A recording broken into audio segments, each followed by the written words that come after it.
Hello বন্ধুরা, সুপ্রভাত। আজকে আমি ব্রেকফাস্টে বানাচ্ছি সুজির উপমা। তাহলে সোজা চলে যাই সুজির উপমা বানাতে।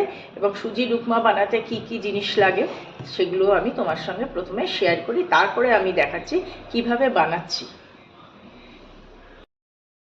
উপমা করতে প্রথমেই লাগবে এই সাদা তেল নিয়ে নিয়েছি, সাদা তেল, সুজি, এখানে গাজর নিয়েছি, একটু বাদাম, কিশমিশ, ফোড়নের জন্য আমাদের কালো সর্ষে, একটু ছোলা ডাল ভেজানো, আর এখানে একটু বিনস, কারি পাতা। এগুলো লাগবে হলো আমাদের সুজির উপমা করতে। আর সঙ্গে আছে এই যে, সঙ্গে আছে ঘি। নামাবার আগে একটু ঘি দিয়ে দেবো, একটু ঘি, একটু গরম মশলা দিলেও ভালো লাগে, গুঁড়ো গরম মশলা, আর একটু ঘি দেবো।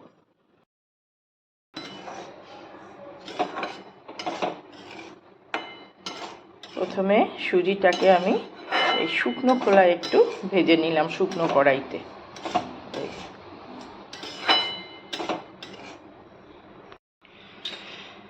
আমি প্রথমে কড়াইতে দিয়ে দিলাম 2 চামচ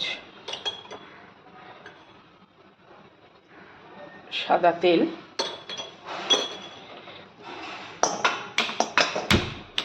সাদা তেল দিয়ে দিলাম।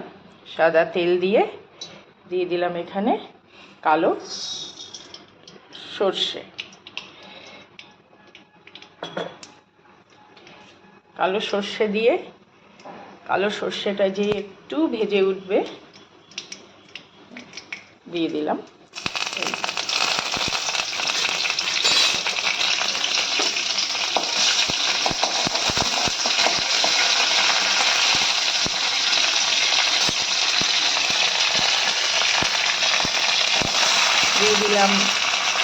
গাজর,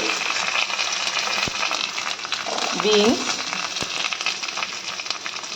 গাজর বিনস দিয়ে দিলাম, আর ছোলার ডালটাও এদের সঙ্গে দিয়ে দিলাম।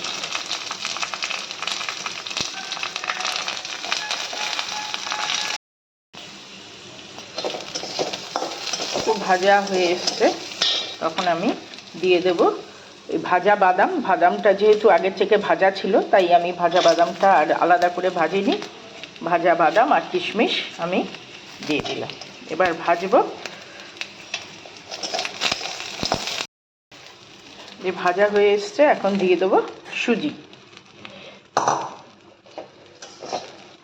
সুজি দেব, এখন একটু নুন দেব, একটু মিষ্টি দেব, নামাবার আগে একটু ঘি দিয়ে এটা নামিয়ে দেব। একটু জল দেব। এখন আমি নুন দিইনি, একটু পরে নুন আর মিষ্টিটা একটু পরে দেব। জল একদম বেশি না, অল্প দেব জল।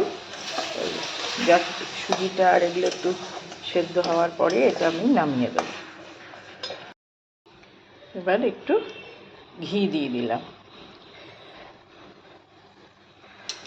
এবার ঘি দিয়ে এবার পরিবেশন করব। তাই আমার সুজির উপমা ডান। এবার ব্রেকফাস্ট করতে বসে যাব। দেখো বন্ধুরা, আমার সুজির উপমা হয়ে গেছে। এই